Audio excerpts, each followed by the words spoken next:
বর্ষা আমাদের শেষ, বর্ষার যে লেজুর এখনো লেগে আছে আগমনী হওয়ায়। এবারে এই সময় এই ভিভিডি ট্রেনিংটা খুব প্রাসঙ্গিক। আপনারা জানেন যে আমরা সবই জানি, প্রতি বছর কাজ করি, কাজের মধ্যে দিয়ে থাকি, কারণ এখন বর্ষা শেষ হয়ে গেছে আর এই মশার যে প্রাদুর্ভাব, তার আক্রমণ এই সময় দেখা যাবে। তো সেই মশাকে কী করে প্রচুর জায়গাতে ডেঙ্গু খুব আবির্ভাব হয়। বেশিরভাগ ক্ষেত্রে আমাদের একটা প্রচলিত ধারণা আছে যে ডেঙ্গু পরিযায়ীতে থেকে হয়। পরিযায়ী মানে হচ্ছে কীরকম বলি, আপনারা জানেন সবাই, পরিযায়ী মানে যে আমাদের লোকজন, আমরা বাইরে সবাই তো আর পশ্চিমবাংলার মধ্যে কাজ করি না, বা সবাই আমরা পান্ডুয়ার মধ্যে কাজ করি না, সবাই চুচুড়ার মধ্যে কাজ করি না। আমাদের বাবা মায়েদের বাঁচাবার জন্যে, ছেলেদের লেখাপড়ার জন্যে, অসুস্থ বৃদ্ধ চিকিৎসার জন্য, আমাদের অর্থের সংস্থানের জন্য বা রোজগারের জন্য বাইরে পড়ে থাকতে হয়। তাহলে সেই জায়গায় দাঁড়িয়ে আমাদের কি হয়, অনেক সময় শারীরিক যে যত্নটা নেওয়া হয় না, শারীরিক যত্নের অবকাশ থাকে না, বা অবকাশ থাকলেও সুযোগের সমস্যা হয়, কিংবা পয়সার ঘাটতি থাকে, কোনো রকম পয়সা থেকে প্রতি মাসে বেতন দেওয়া হয়। তাহলে তাকে সেই কাজটা করতে হবে। যে এলাকায় অনেক মানুষ হয়তো জানে না, অনেক মানুষের সময় নেই, হয়তো ভাবছে মেরামত করার ব্যবস্থা করে দেন যাতে করে ঠিক সময় কাজে লাগে। দেখা যাবে যে ওই এখন ডেঙ্গু নাই, স্প্রে মেশিনগুলো ভরা আছে, ওই আমাদের কোনো আলমারিতে বা কোনো ভিভিটি বা ভিসিটি ঘরে ভরা আছে, তার সেখানে আবার কিছু কিছু হয়তো জল জমা ভরা আছে, পরিষ্কার নেই, নোংরা করা আছে। একটু দেখে নিয়ে এই স্প্রে মেশিনগুলোকে মনিটর করতে হবে, যাতে করে বারবার বলি যে পুজোর সময় যেন আমাদের ডেঙ্গু যেন না হয়। কারণ হাসপাতাল নেই, কোথাও হাই স্কুল আছে, তাহলে সেরকম জায়গায় লোকেশন দিয়ে তুলতে হবে। তাহলে আমরা ওখানে কেড়ে দিয়ে দিল কোনো দাসের ফটো, সাপোজ একজন দিয়ে দিল কোদালিয়া একে গিয়ে বলেছিল ওটা নিয়ে মনে নাই, কিছু এসে মনে পড়েছে যে ফটো দিতে হয়তো এসে গোটা মাঝে ফটো তুলে নিল, সেটা আপনারা সেইভাবে দিতে হবে। জায়গাতেই বাড়তে পারে। আজকে প্রশিক্ষণ নিয়ে ফিরে যাওয়ার পর সন্ধ্যাবেলায় হয়তো আমরা পোর্টালে দেখতে পাবো যে বেড়েছে। তাই এইটাকে সাহেব যেটা বলেন, আমিও সেটা বলি যে শূন্য হলে তো খুব খুশি হবে, কিন্তু যাতে করে না বাড়ে সেই প্রচেষ্টা আমাদের জারি রাখতে হবে। এবং আমরা কেন এটার উপর গুরুত্ব দিচ্ছি না, এই সময়কালে আমাদের রাজ্যে এটা একটা বড় সমস্যা। যখন আমরা স্টেটের মিটিংয়ে যাই, তখন উত্তর চব্বিশ পরগনা দক্ষিণ চব্বিশ পরগনার পরেই আমরা নিজেদের মধ্যে আলোচনা করি, এই আমাদের নামটা বলতে বলছি, হুগলি, হাওড়া। কথা বলবো সে কথা সব পুরনো কথা, কোনো কথাই নতুন কথা না। বহুবার বহুবার বহুবার এই কথা শুনেছেন, তবু আরেকবার শুনে যাতে করে তৎপরতার সঙ্গে আমরা এই ব্যবস্থাকে, আমাদের আছে ব্যবস্থা আছে, আমাদের লোকজন আছে, কাজকর্ম করছে, একটু নজরদারি, একটু তদারকি যদি আমরা করতে পারি, তাদের পাশে একটু যদি দাঁড়াতে পারি যে ভাই হ্যাঁ আমি ভিজিট হয়েছে, আজকে কোনো ডেলি কেস পাওয়া গেছে, আচ্ছা পজিটিভ কন্টেনার কটা পাওয়া গেছে আছে, দুটো তিনটে কথা দেখবেন। আপনারা তো যারা প্রধান আছে তারা তো জনপ্রতিনিধি, অনেকদিন লড়াই সংগ্রামের মঠে ময়দানে কাজ করে এই জায়গায় এসেছেন, নতুন করে শেখাবার বা বোঝাবার কিছু নেই, আপনারা জানেন। আপনারা আর যারা আধিকারিক আছেন তারাও তো অনেকদিন হলো এখানে আছেন, নতুন ছেলে মেয়ে তো মনে হয় খুব কমই আছে। তাই আপনারা একটু করুন,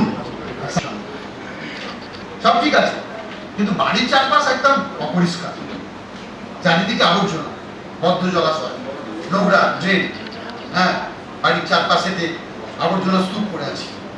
এই যে ব্যক্তিগত পরিচয়, এইটাও একটা জনস্বাস্থ্যের বিষয়, কেবলমাত্র নিজের নয়, এই আমার কেবলমাত্র নিজের নয়, এলাকার সমস্ত মানুষের শারীরিক, মানসিক, সামাজিক সুস্থ থাকাটাই হচ্ছে জনস্বাস্থ্যের মধ্যে।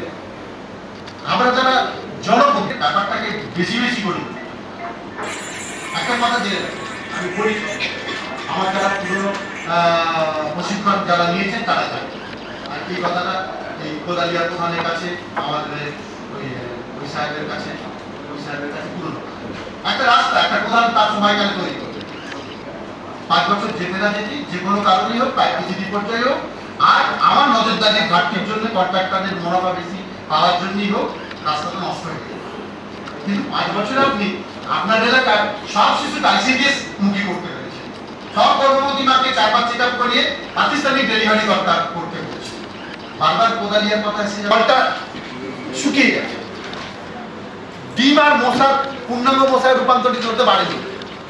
2 বছর বাদে জল পেয়েছে, সেখান থেকে মশার ডিম একদম বেঁচে ছিল, জীবন্ত ছিল। জল পেয়েছে যেই তার আতঙ্ক ধারণ করেছে। ভালো করে বসে নিজে বদ্ধ নালা, খাল, নিচু জমি, বদ্ধ নালা, খাল, নিচু জমি, বাড়ির চারপাশ।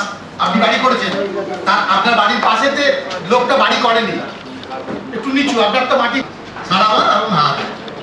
তা আমরা পঞ্চায়েতে ভিজিট করতে যে দূর থেকে দেখতে পাচ্ছি উঁচুতে একটা আছে, টায়ার লাগানো আছে বাঁশের ওপরে।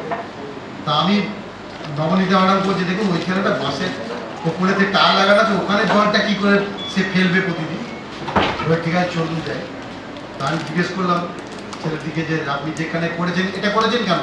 বলে দূর থেকে লোক দেখতে পাবে, এখানে হাওয়া দেওয়া হয়, টায়ার সারানো হয়।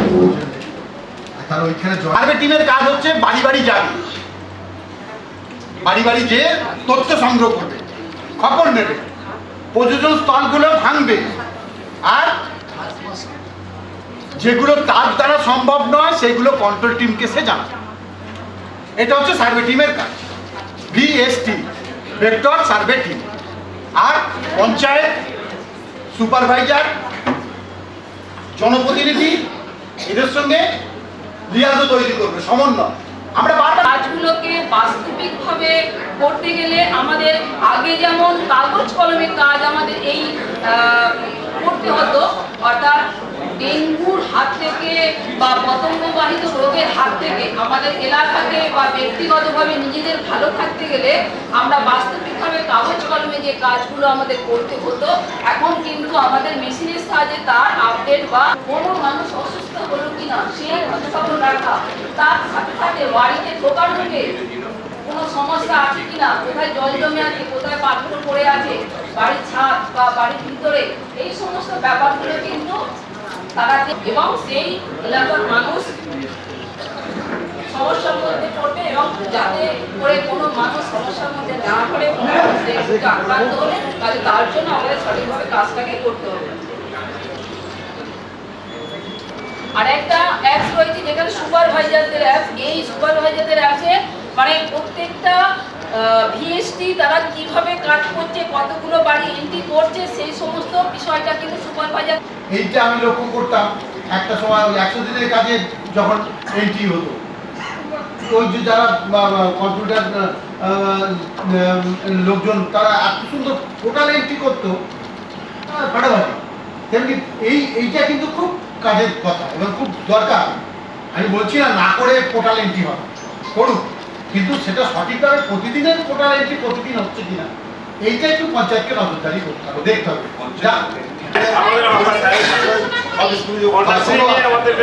ধন্যবাদ।